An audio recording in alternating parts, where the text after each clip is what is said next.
I'm okay, I'm fine. Kincana, kincana, teng neng neng neng neng. Ku menahan rasa sakit, rasa sakit. Few moments later.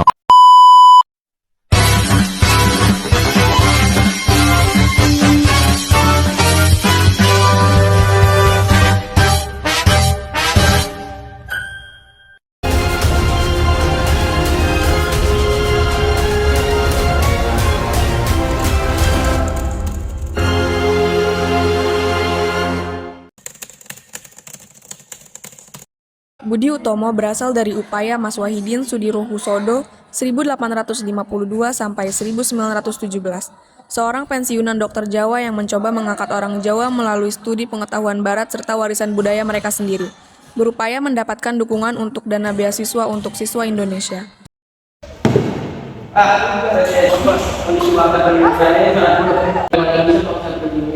Tidak diperbolehkan untuk perguruan tinggi. Benar Bung, saya juga bilang dengan bangsa Belanda. Ini tanah air kita, bangsa pribumi juga butuh ilmu. Kita harus lakukan sesuatu. Saya punya ide, bagaimana jika kita membuat tempat untuk bangsa pribumi menuntut ilmu?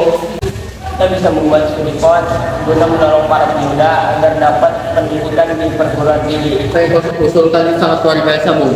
Saya sangat setuju. Dengan ini kita dapat memajukan bangsa pribumi. Kita mulai dengan cara mengumpulkan para pemuda dulu. Wahidin kemudian mengajak mereka bertukar pikiran, hingga akhirnya mereka tertarik dan sepakat untuk mewujudkan dan mengembangkan cita-cita Wahidin dengan mendirikan organisasi bernama Budi Utomo. Usahanya didukung oleh pelajar Jawa yang berpendidikan Belanda di Batavia, dan kemudian oleh bangsawan Jawa dan priai. Mereka bertemu di Yogyakarta pada tahun 1908 dan mendirikan Budi Utomo, yang bertujuan meningkatkan status budaya dan ekonomi orang Jawa.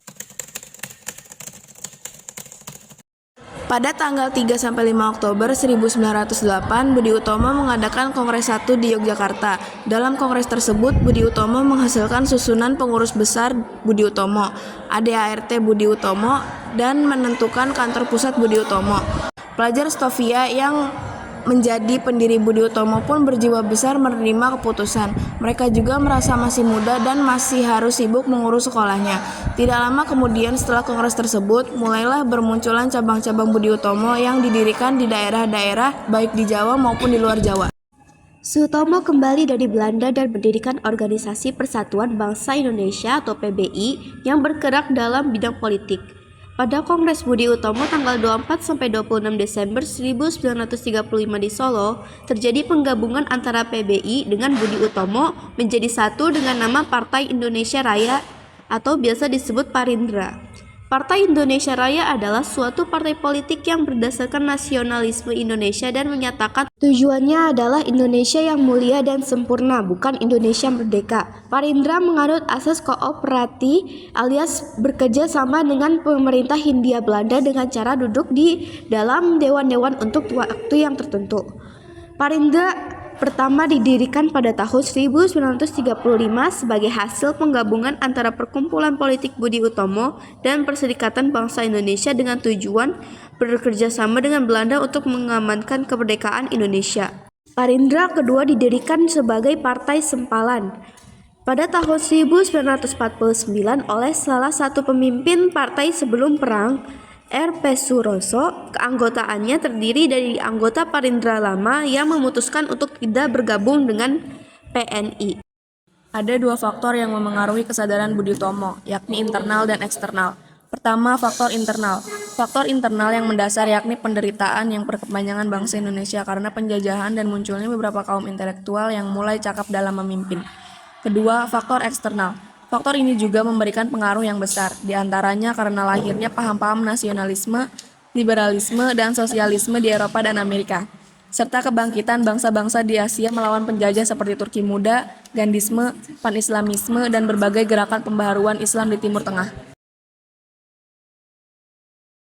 Dalam perjalanan sejarah kemerdekaan Indonesia, organisasi-organisasi pergerakan nasional memainkan peran yang sangat penting, yaitu bentuk perjuangan yang dilakukan oleh Budi Utomo selama masa perjuangan kemerdekaan, yaitu yang pertama ada dalam bidang pendidikan. Organisasi ini menyadari bahwa pendidikan merupakan kunci untuk memajukan kesadaran nasional di kalangan rakyat.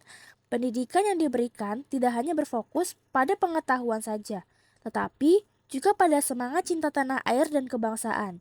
Selain pendidikan, Budi Utomo juga memahami pentingnya budaya dalam membangun identitas nasional. Organisasi ini berperan dalam melestarikan budaya Indonesia dan menegaskan bahwa budaya merupakan salah satu aset berharga yang harus dijaga dalam perjuangan menuju kemerdekaan. Mereka aktif dalam mempromosikan kebudayaan Indonesia, termasuk seni, sastra, dan tradisi lokal. Budi Utomo tidak hanya peduli pada aspek pendidikan dan kebudayaan saja, tetapi juga pada kondisi sosial masyarakat. Mereka berusaha untuk pendirian study funds yang bertujuan untuk memberikan dukungan finansial kepada pelajar Indonesia agar mereka bisa mengejar pendidikan di tingkat institusi seperti Stovia. Secara perlahan, Budi Utomo mengubah fokusnya ke arena politik dengan mengirimkan perwakilan ke Volksraad, sebuah lembaga perwakilan di Hindia Belanda yang didirikan pada tahun 1918. Namun, Volksraad memiliki peran yang terbatas karena lembaga ini tidak memiliki kekuasaan penuh dalam pengambilan keputusan dan kebijakan yang kala itu masih berada di tangan Gubernur Jenderal Belanda.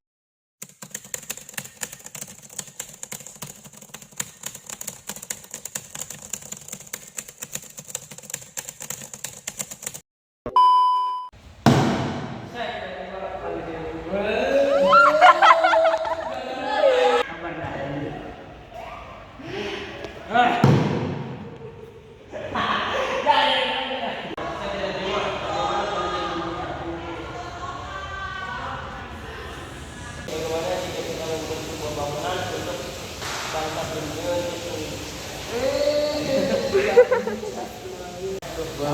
Siap.